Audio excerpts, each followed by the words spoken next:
Dinner Disasters. Sebastian and Layana. Written by GROVELTOHEA. Chapter 1. Layana. A Showdown. We used to have this running joke in college where you would wait 10 minutes for an assistant professor to show up to class before leaving, 15 for an associate professor before ditching, and 20 minutes for a full professor before it's safe to leave. But how long do you wait for a husband?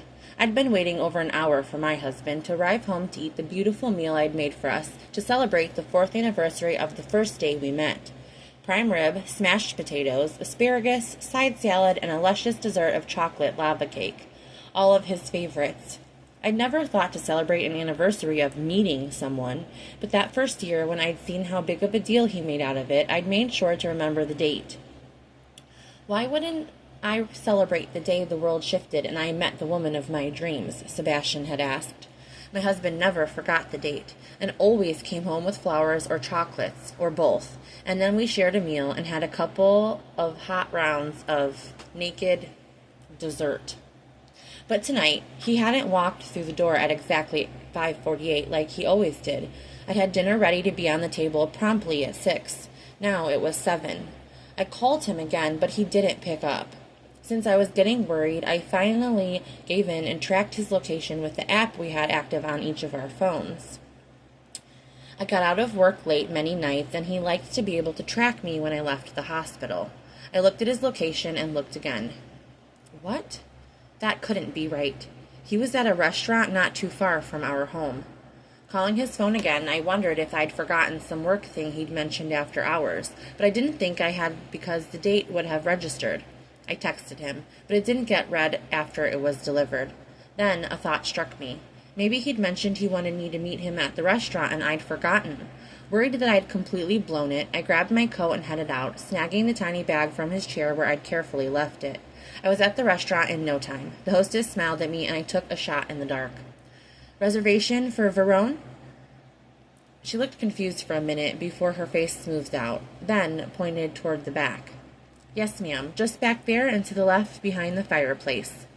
Oh, shit. How could I have forgotten this? I must have let it totally slip my mind. I wondered how late I was as I hurried back and then stopped dead. My husband was seated across from some woman, his back to me. The two of them tapped their wine glasses together, and I heard her say with a seductive smile, "To the beginnings of us. It's about time you stopped resisting me, Seb." Really? Really? Really? One of my superpowers, in addition to my red-hot temper, was my ability to think fast. Gathering myself, I walked up to their table. Hi, my name's Layana, and I'll be your server tonight since my husband left me waiting at home on the anniversary of not only the day we met, but now the anniversary of your beginning, too, apparently.